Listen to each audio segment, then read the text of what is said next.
नमस्कार बच्चों, हिंदी भाषा एकेडमी चैनल पर आपका स्वागत है।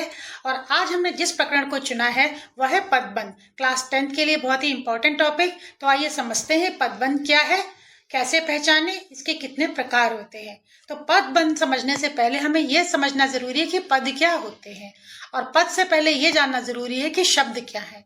तो आइए देखते हैं। शब्द स्वतंत्र रूप होते हैं। शब्दकोश या डिक्शनरी में आप जो वर्ड्स देखते हैं ना, जिनका एक निश्चित मीनिंग होता है, वो हमारे शब्द होते हैं। यानी शब्द स्वतंत्र रूप होते हैं, इनका एक निश्चित अर्थ होता है। जैसे राम, फूल, घर, फल, ये सारे हमारे शब्द हैं। अब आते हैं पद पे। यही शब्द जब वाक्य में आ जाते हैं पद बन जाते हैं। राम फल खाता है, ये एक वाक्य है। इसमें राम फल खाता है, ये क्या हो गए ये हमारे पद हो गए। तो ये शब्द जब वाक्य में आ गए तो पद बन गए। और पद और शब्द में फर्क यही है कि शब्द स्वतंत्र होते हैं, लेकिन जब वाक्य में आते हैं तो ये पद इसलिए बन जाते हैं क्योंकि अगर हम इसी को देखें तो ये एक पद बन गया। इसका एक परिचय होता है। जैसे कि ये क्या है, राम क्या है यहाँ ये जो खाता है क्रिया है उसका ये करता है। और संज्ञा है, कौन सी संज्ञा, व्यक्तिवाचक संज्ञा, पुल्लिंग, एक वचन। इस तरीके से हम देखते हैं कि यही शब्द जब वाक्य में आ गया तो व्याकरण के नियमों से बंध जाता है। तो इस पद का एक परिचय हो जाता है। इसी तरह वाक्य में आने वाला जो पद है उसका कुछ ना कुछ परिचय जरूर होता है। तो इस तरीके से वो स्वतंत्र नहीं रह जाता, व्याकरणिक नियमों से बन जाता है। इसे हम पद कहते हैं। यानी कि शब्द वाक्य में एक व्याकरण की इकाई के रूप में होते हैं। जैसे संज्ञा, सर्वनाम, विशेषण, क्रिया। जैसे ये हमारी संज्ञा है, ये हमारी क्रिया है।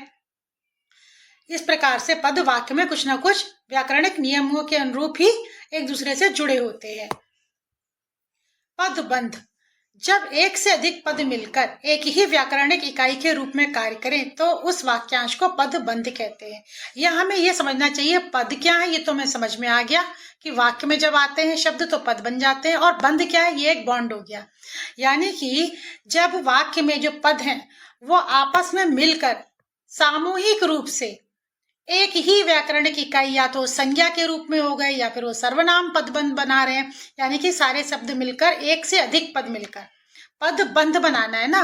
तो बंध या बॉन्ड क्या होगा, या ग्रुप जो बन रहा है वो एक से तो नहीं बनेगा, तो कम से कम एक से ज्यादा हो, एक से अधिक होनी चाहिए। इसीलिए एक से अधिक की बात की गई है। जो शब्द वाक्य में है वो पद है, और वो पद जो आपस में ग्रुप करेंगे सामूहिक रूप से आएंगे, कम से कम एक से ज्यादा हो, एक से अधिक होने चाहिए, तभी वो बॉन्ड बनेगा। तो जब एक से अधिक पद मिलकर एक ही व्याकरणिक इकाई के रूप में काम करे तो उस वाक्यांश को पदबंध कहते हैं। पदबंध के प्रकार ये 5 प्रकार के होते हैं। पहला है संज्ञा पदबंध, सर्वनाम पदबंध, विशेषण पदबंध, क्रिया पदबंध और क्रिया विशेषण पदबंध। आइए देखते हैं कि संज्ञा पदबंध क्या होता है। संज्ञा पदबंध के बारे में हम समझ लें कि वह पदबंध जो वाक्य में संज्ञा का काम करे। यानी कि एक से अधिक पद आपस में मिल जाएंगे और सामूहिक रूप से संज्ञा पदबंध बना लेंगे। पद जो है आपस में जुड़ जाएंगे। पद जो है एक से अधिक पद आपस में सामूहिक रूप से मिलकर संज्ञा का काम कर रहे होंगे, तो वो संज्ञा पदबंध बना लेंगे। जैसे पार्वती के पुत्र गणेश प्रथम पूज्य है। इस वाक्य में रेखांकित वाक्यांश है यहाँ गणेश तक। पार्वती के पुत्र गणेश, पार्वती के पुत्र गणेश प्रथम पूज्य, और यह अंडरलाइन जा रही है, खत्म हो रही है गणेश शब्द के नीचे। तो हमको ये देखना है कि ये क्या है, कौन सी व्याकरणिक इकाई है। तो गणेश क्या है, नाम है। नाम क्या होते हैं, संज्ञा होती है। तो इसका अंतिम शब्द क्या है, अंतिम पद क्या है, संज्ञा है। तो इससे पहले जो आए पद वो बंध बना लेंगे एक सामूहिक रूप से। इस गणेश को लेते हुए पूरा वाक्यांश हमारा संज्ञा पदबंध हो जाएगा। तो दूसरा देखते हैं, देर से उठने वाले छात्र। ये अंडरलाइन खत्म हो रही है छात्र के ऊपर। तो जो अंतिम शब्द है वो क्या है, छात्र। छात्र क्या हो गए, संज्ञा शब्द है। तो इससे आने वाले जो पद हैं वो सारे इस संज्ञा के साथ में मिलकर एक बॉन्ड बनाकर सामूहिक रूप से एक ही व्याकरण की इकाई बन जाएंगे। तो ये संज्ञा है, तो ये सारे पद एक बॉन्ड में आ गए, एक बंध बना लिया, और इस संज्ञा के साथ में तो बन गया संज्ञा पदबंध। तीसरा देखते हैं, दशरथ पुत्र राम 14 वर्ष के लिए वनवास गए। तो यहां पर हम देख रहे हैं दशरथ पुत्र राम। लास्ट वाला पद कौन सा है, राम। राम क्या है, संज्ञा है, नाम है, ये एक संज्ञा है। तो इससे पहले के जो दो पद हैं वो इसके साथ में एक बंध बना लेंगे और ये दोनों पद इसके साथ में मिलके सामूहिक रूप से एक ही व्याकरणिक इकाई जिसे हम संज्ञा कहते हैं, संज्ञा पदबंध हो जाएगा। दीपक का बेटा आयुष, ये अंडरलाइन आयुष तक जा रही है। अंतिम को देखेंगे पद को, आयुष एक नाम है, ये संज्ञा है। तो इसके बाकी के दोनों पद इस आयुष के साथ में मिलकर एक ही व्याकरणिक इकाई यानी संज्ञा जो आयुष है वो वही व्याकरणिक इकाई दीपक और बेटा बन जाएगा। तो इस तरीके से ये बाकी के सारे पद इसके साथ में मिलकर एक बंध बना लेंगे और पूरा एक ही व्याकरणिक इकाई जिसे हम संज्ञा पदबंध कहते हैं कहा जाएगा। तो आपने यहाँ पर ये देखा कि हमें अंतिम शब्द पे देखा, अंतिम शब्द इसमें भी संज्ञा, अंतिम शब्द संज्ञा, अंतिम शब्द संज्ञा और अंतिम शब्द संज्ञा।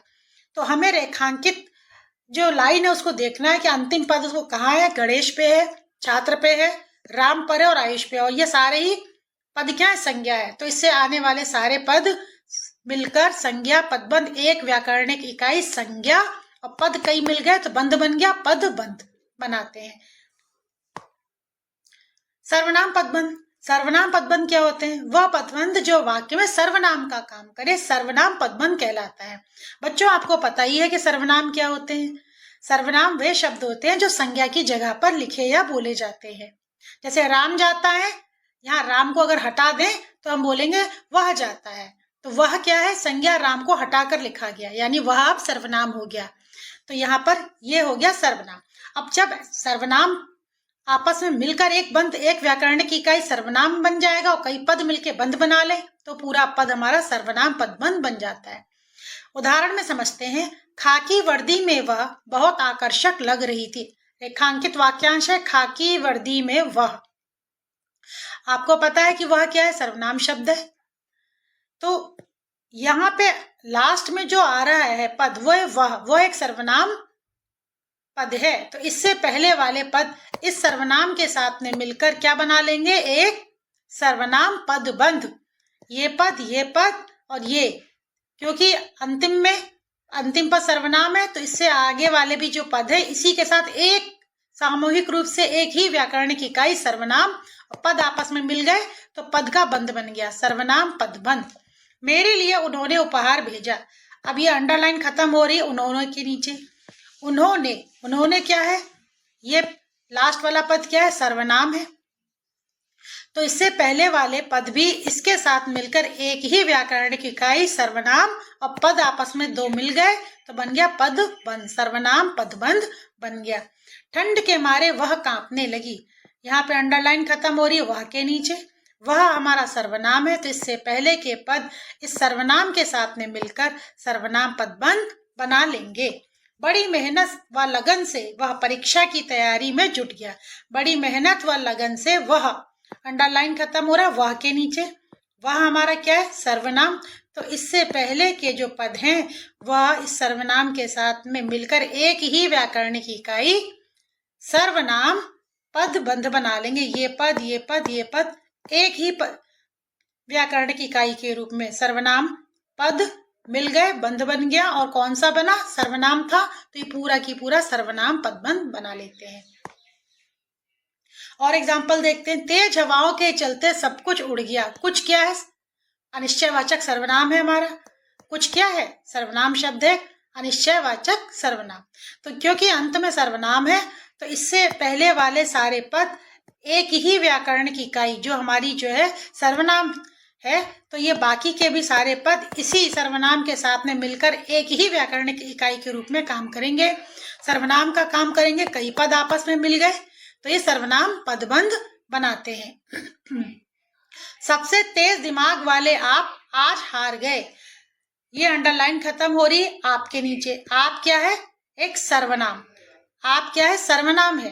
तो ये बाकी के भी सारे पद इसी सर्वनाम पद के साथ मिलकर एक बंध बनाएंगे और एक ही व्याकरणिक इकाई का काम करेंगे जिसे हम कहेंगे सर्वनाम पदबंध। अब बारी आती है 7th की। नीली कमीज पहने हुए कोई बाहर खड़ा है। इसमें अंडरलाइन कहाँ पे जा रही है, अंडरलाइन जा रही है कोई के नीचे। कोई क्या है, अनिश्चयवाचक सर्वनाम।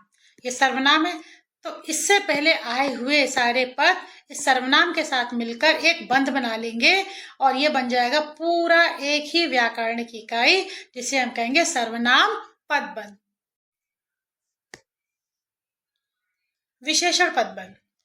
विशेषण पदबंध क्या होते हैं? वह शब्द जो वाक्य में विशेषण का काम करते हैं। वह शब्द जो वाक्य में विशेषण का काम करते हैं। आपको ये तो पता ही है कि विशेषण क्या होते हैं। विशेषण क्या है? जो विशेषता बताने वाले शब्द है। और ये किसकी विशेषता बताएंगे? संज्ञा या सर्वनाम की। तो जो वाक्य में शब्द या पद संज्ञा या सर्वनाम की विशेषता बता रहा वो होगा विशेषण। और जब ऐसे पद आपस में मिल जाएंगे तो बना लेंगे विशेषण का पदबंध। अब वाक्य में समझ लेते हैं। कोने में बैठा हुआ छात्र रो रहा है। आप देखिए अंडरलाइन कहाँ तक आ रही है? हुआ तक आ रही है। हुआ तक आ रही है। छात्र रो रहा है। छात्र जो संज्ञा शब्द है यह इसकी विशेषता बता रहे हैं। छात्र जो रो रहा है वह संज्ञा शब्द की विशेषता है। क्या है? कोने में बैठा हुआ छात्र। छात्र जो रो रहा है उसकी विशेषता यह है कि वह छात्र कोने में बैठा हुआ है। आप यहाँ पर एक बात देखिए कि विशेषण क्या? संज्ञा या सर्वनाम की विशेषता बताएगा। तो यहाँ पे संज्ञा शब्द है और इसकी विशेषता क्या है? वो छात्र की क्या विशेषता है? कोने में बैठा हुआ। तो ये वाला हो गया अंडरलाइन जो रेखांकित वाक्यांश है विशेषण पदबंध। संज्ञा की विशेषता बता रहा है। यहाँ पर आप एक चीज ध्यान दीजिएगा, अगर ये अंडरलाइन छात्र तक आ जाती तो छात्र संज्ञा था तो ये पूरा पदबंध संज्ञा का हो जाता। क्योंकि छात्र पे अंडरलाइन नहीं किया गया है, कोने में बैठा हुआ तक है, संज्ञा पर नहीं है, इसलिए ये संज्ञा की विशेषता बताने वाला विशेषण बन गया। ये अगर यहां तक आ जाती लाइन तो संज्ञा अंतिम पद होने से पूरा पदबंध संज्ञा हो जाता। अब इसी तरह देखते हैं कि वह स्वयं को बहुत चतुर समझता है। यहाँ पे अंडरलाइन है, रेखांकित वाक्यांश है बहुत चतुर। ये बहुत चतुर जो है किसकी विशेषता है? सर्वनाम की, वह की। विशेषण क्या होते हैं? जो संज्ञा या सर्वनाम की विशेषता बताएं। यहाँ पर ये सर्वनाम है और विशेषता है बहुत चतुर।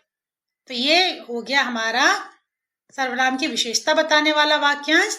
सर्वनाम की विशेषता बताने के कारण ये हो गया विशेषण पदबंध। ये है हमारा विशेषण और ये हो गया प्रविशेषण। ये दोनों मिलकर के क्या बन गए? विशेषण का पदबंध। कम से कम एक से अधिक होने चाहिए, ये दो मिल गए, विशेषण पदबंध बन गया। दीपक का घोड़ा अत्यंत सुंदर, फुर्तीला और आज्ञाकारी है। तो ये सुंदर, फुर्तीला और आज्ञाकारी ये क्या विशेषता है? किसकी? घोड़ा। संज्ञा शब्द है घोड़ा, घोड़े की विशेषता है, संज्ञा की विशेषता है। तो ये हो गया हमारा पूरा अंडरलाइन रेखांकित वाक्यांश। संज्ञा की विशेषता बता रहा है, घोड़े की विशेषता बता रहा है, तो पूरा की पूरा विशेषण पदबंध हो गया आज्ञाकारी तक। और देखते हैं, गरीबों की सहायता करने वाले तुम कौन हो। अब ये रेखांकित वाक्यांश वाले तक आया। गरीबों की सहायता करने वाले, आगे तुम कौन हो। तुम क्या? सर्वनाम शब्द।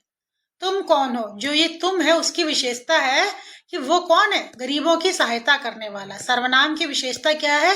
ये तुम की जो विशेषता है वो ये अंडरलाइन में लिखी हुई है कि वो गरीबों की सहायता करने वाला है। तो सर्वनाम की जो विशेषता बताए वो क्या होगा? विशेषण। अब विशेषण में जितने पद आ गए ये सारे मिलके पदबंध बना लिए, विशेषण पदबंध बन गया। मेरा बेटा तुम्हारे बेटे से ज्यादा ताकतवर है। ये ज्यादा ताकतवर एक विशेषता है किसकी? मेरा बेटा, इसकी। बेटा क्या? संज्ञा। तो संज्ञा की विशेषता यहाँ पता चल रही है ज्यादा ताकतवर। तो जहां पर वाक्य में क्या हो? तुलना हो रही हो, मेरा बेटा तुम्हारे बेटे से, तो जब तुलना हो रही होती है तो वहां पर भी विशेषण आता है। तो ये ज्यादा ताकतवर किसकी विशेषता हो गई? मेरे बेटे की। संज्ञा है बेटा, तो संज्ञा की विशेषता जो बताए वो हो गया विशेषण। विशेषण हो गया और ये क्योंकि दो पद हो गए तो ये हो गया विशेषण का पद बंध। मोहन सिंह के समान बलवान है। ये इतना भी हो सकता था मोहन बलवान है तो भी ये विशेषण था। और जब किसी के साथ जो समानता पता चल रही है, किसके समान किसके सदृश, तो वो भी हमारा विशेषण ही होता है। तो सिंह के समान बलवान ये भी विशेषण, और सिंह के समान इस विशेषण के साथ में ये सारे पद मिलकर सामूहिक रूप से एक ही व्याकरण की इकाई विशेषण का पद बंध बना रहे हैं। पद पद पद मिलके सब बंध बना रहे हैं। और कौन सा? विशेषण का पद बंध, क्योंकि मोहन की विशेषता यहाँ पर बताई गई है, संज्ञा की विशेषता बताने वाला क्या होगा? विशेषण होगा। और ये पूरा पद विशेषण का पद बंध बन गया। आकाश में उड़ती हुई पतंग कट गई। अब देखिए अंडरलाइन जो है हुई तक ही है, इसके आगे पतंग है, पतंग को अंडरलाइन नहीं किया गया है। पतंग एक संज्ञा शब्द है, अगर इसको अंडरलाइन करके यहाँ तक कर देते अंतिम पद संज्ञा हो जाता तो ये हमारा संज्ञा पदबंध बन जाता। लेकिन हमें विशेषण पदबंध का उदाहरण लेना था, तो हमने इसको यहाँ तक ही अंडरलाइन किया। अब संज्ञा शब्द की विशेषता, पतंग संज्ञा है, इसकी विशेषता यहाँ पता चल रही है, तो संज्ञा की विशेषता कौन बताएगा? विशेषण। तो ये सारे पद हमारे विशेषण पदबंध एक ही इकाई यूनिट के रूप में काम कर रहे हैं। विशेषण के पद बनकर, कई पद मिलकर एक होकर विशेषण का पदबंध बना दिए। पतंग कट गई, लेकिन कौन सी पतंग? आकाश में उड़ती हुई विशेषता है, उस पतंग की जो कटी वो आकाश में उड़ती हुई थी। तो ये कई पद मिलके पदबंध बनाए और पतंग की विशेषता हो गई, तो हो गया ये विशेषण पदबंध।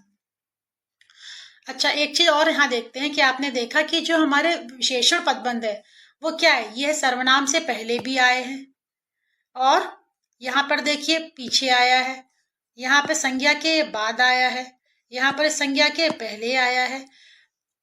पीछे भी चेक करते हैं, यहाँ पे सर्वनाम के बाद आया है, यहाँ संज्ञा से पहले आया है, यहाँ पे संज्ञा के बाद आया है।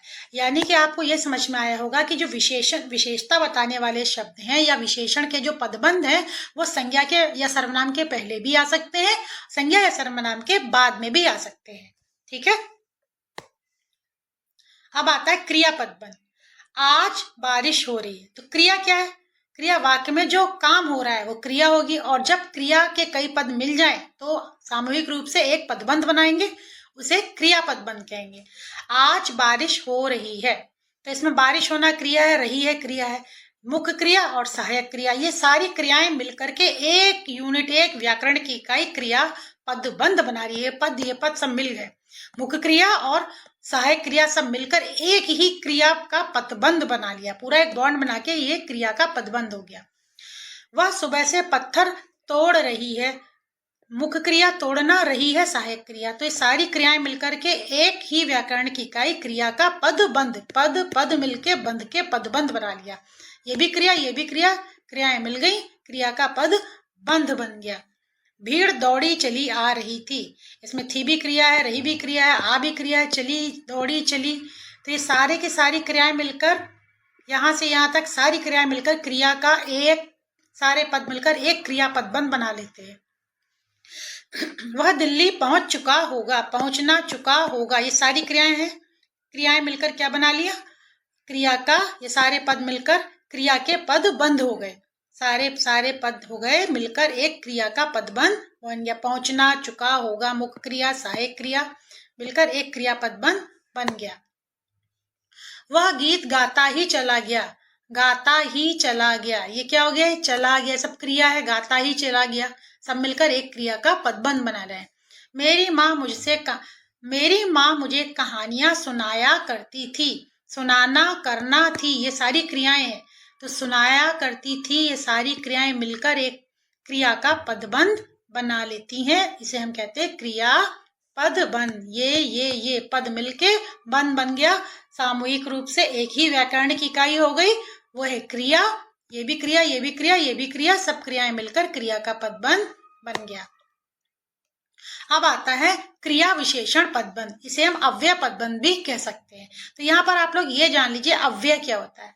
अव्यय वे शब्द होते हैं जिसपे लिंग वचन का कोई फर्क नहीं पड़ता है, चाहे वो लड़के के लिए इस्तेमाल किया जाए वाक्य, या वो वाक्य से किसी लड़की का पता चलता हो, लिंग चेंज हो जाए, वचन चेंज हो जाए, तो भी अव्यय वो शब्द होंगे वाक्य में जिसमें कोई फर्क नहीं पड़ता है। तो जहां पर हमें कोई वाक्य ऐसा मिले कि इसमें हम लिंग बदल के देख रहे हैं, वचन बदल के देख रहे हैं, लिंग वचन से ये इन पर कोई प्रभाव नहीं पड़ता है, यानी कि ये लड़का हो चाहे लड़की हो, वो शब्द पे कोई असर नहीं पड़ता है, तो वो अव्यय होता है। तो अव्यय पदबंध वही होगा जिसमें अव्यय शब्द आए होंगे। अव्यय शब्द वो होते हैं जो लिंग वचन से बदलते नहीं है। क्रिया विशेषण भी अव्यय ही है।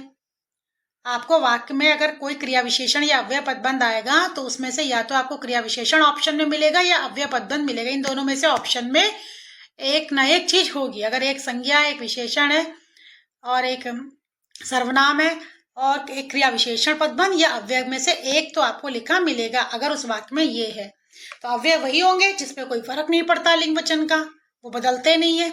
और क्रिया विशेषण भी अव्यय भी, ये भी अव्यय ही है। क्रिया विशेषण क्या होते हैं? ऐसे विशेषण जो क्रिया की विशेषता बताए कि क्रिया कैसे हो रही है, यानी कि क्रिया होने की रीत क्या है, क्रिया कहाँ हो रही है, यानी क्रिया का स्थान कहाँ है, क्रिया कहाँ कब हो रही है, क्रिया का काल क्या है। कालवाचक क्रिया विशेषण, क्रिया विशेषण के भी प्रकार हैं बच्चों, तो क्रिया विशेषण आप लोग अलग से पढ़ेंगे तो आपको पता चलेगा। क्रिया की विशेषता बताने वाले शब्द, जो विशेषता बताने क्रिया की, वो होते क्रिया विशेषण। और जब ऐसे पद मिल जाए तो बनाते हैं जो बंध, वो क्रिया विशेषण का पदबंध कहलाता है। तो क्रिया की विशेषता, क्रिया विशेषण के प्रकार 4। रीतिवाचक क्रिया विशेषण, क्रिया किस ढंग से हो रही है, रीतिवाचक क्रिया विशेषण। कालवाचक क्रिया जो हो रही है उसका समय क्या है, कालवाचक क्रिया विशेषण। स्थानवाचक क्रिया विशेषण, क्रिया किस स्थान पर हो रही है और परिमाण की किस मात्रा में हुई। तो इस तरीके से क्रिया विशेषण के प्रकार होते हैं। तो हम वाक्यों में देख लेते हैं, जो क्रिया है वो उसकी विशेषता किस तरह से प्रकट हो रही है, उसके स्थान से, उसके समय से, उसकी रीत से या परिमाण से। तो वो वाले जो पद होंगे वो मिलकर क्रिया विशेषण का पदबंध बना लेंगे। और या हम उन्हें अव्यय भी कहते हैं, क्योंकि ऐसे जो पदबंध होते हैं अव्यय, उसमें अंतिम शब्द अव्यय होता है और वो बदलता नहीं है। तो हम ये या ये दोनों में से जो भी ऑप्शन पाएंगे उस पर टिक लगा सकते हैं। गीता धीरे धीरे चलते हुए वहां पहुंची। अब हम इसको क्रिया विशेषण की दृष्टि से अगर देखें, पहुंचना क्रिया है, लेकिन ये जो क्रिया पहुंचने की हो रही है इसका ढंग क्या है, धीरे धीरे। क्रिया हो तो रही है, क्रिया की विशेषता क्या है कि वो धीरे धीरे हो रही है। तो धीरे धीरे क्या हो गया, हमारी पहुंचने की क्रिया को विशेषता बना हुआ है। तो धीरे धीरे चलते हुए ये जो सारे पद मिलकर के क्रिया का विशेषण बने हुए हैं। पहुंचने की क्रिया की रीत, तरीका या ढंग धीरे धीरे है, तो क्रिया की विशेषता बता रहा है ये पदबंध। ये सारे पद मिल गए, बन गए, तो क्या बन गया, क्रिया विशेषण पदबंध। ठीक है। अगर हम इसको अव्यय से देखें तो आप देखिए, गीता धीरे धीरे चलते हुए वहां पहुंची।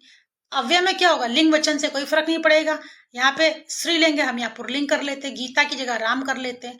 तो राम कर देंगे तो राम धीरे धीरे चलते हुए वहां पहुंचा, पहुंची की जगह पहुंचा हो जाएगा, गीता की जगह राम कर देते हैं। लेकिन धीरे धीरे चलते हुए पे कोई फर्क नहीं पड़ रहा है। अव्यय पदबंध में गीता की जगह लिंग बदल के राम कर देने पर भी धीरे धीरे चलते हुए पे कोई भी वाक्यांश पे फर्क नहीं पड़ता। यही अव्यय पदबंध की निशानी है कि यहाँ पे हम लिंग बदल दिए, गीता की जगह राम कर दिए, तो भी राम धीरे धीरे चलते हुए, इस पर कुछ भी असर नहीं पड़ रहा है, यानी ये अव्यय पदबंध है। समझ में आ गया आपको। सभी खिलाड़ी मैदान की ओर गए। गए यहाँ पे क्या है, क्रिया है। अब यहाँ पे अगर क्रिया विशेषण के देखें तो क्रिया का कौन सा विशेषण है, ये क्रिया है, इसकी क्या विशेषता है, मैदान की ओर, यानी जो गए क्रिया है उसका स्थान पता चल रहा है मैदान की ओर, तो क्रिया का स्थान बता रहा है, तो ये हो गया स्थानवाचक क्रिया विशेषण। तो हमें यहाँ पे अंडरलाइन शब्द से पता चल जाता है कि क्रिया का स्थान बता रहा है, ये स्थानवाचक क्रिया विशेषण है। तो ये पूरा की पूरा क्रिया विशेषण होगा। हमें यहाँ कौन सा क्रिया विशेषण है नहीं बताना है। अगर हमें क्रिया विशेषण के प्रकार पता होते हैं तो हम ये छांट ले जाते हैं, क्योंकि क्रिया की विशेषता पता चल रही है। विशेषता कैसी, स्थान की, क्रिया का स्थान, जो गए क्रिया है उसका स्थान क्या, मैदान की, और जो स्थानवाचक क्रिया विशेषण। तो ये हमारा पूरा पद, ये सब पद मिलकर पदबंध बन गया, क्रिया विशेषण पदबंध। सुबह से शाम तक वह रोता रहा। रोता रहा जो क्रिया है, इसका विशेषता क्या है कि वो समय पता चल रहा है सुबह से शाम तक, यानी कि रोते रहने की जो क्रिया है उसका समय सुबह से शाम तक है। समय मतलब काल पता चल रहा है, यानी कि इस क्रिया की विशेषता है सुबह से शाम। यहाँ पे क्रिया के काल का पता चल रहा है, ये कालवाचक क्रिया विशेषण है। तो हमें ये नहीं देखना कि कौन से टाइप की क्रिया विशेषण, हमें खाली ये समझ लेना है कि ये क्रिया विशेषण है, क्योंकि ये कालवाचक क्रिया विशेषण है। तो कोई सी भी क्रिया विशेषण है तो ये क्रिया विशेषण का पद होगा। या दूसरी तरीके से हम देख लेते हैं, इसको अव्यय कैसे कहेंगे। सुबह से शाम तक इस वाले वाक्यांश पर लिंग का कोई फर्क नहीं पड़ रहा। वह रोता रहा, इससे पता चलता है कौन है, लड़के के लिए कहा जा रहा है, वह रोता रहा। अगर हम कहते हैं वह रोती रही तो लड़की के लिए कहा जा रहा है, लेकिन रोती रही हो चाहे रोता रहा हो, सुबह से शाम तक वह रोता रहा, सुबह से शाम तक वह रोती रही।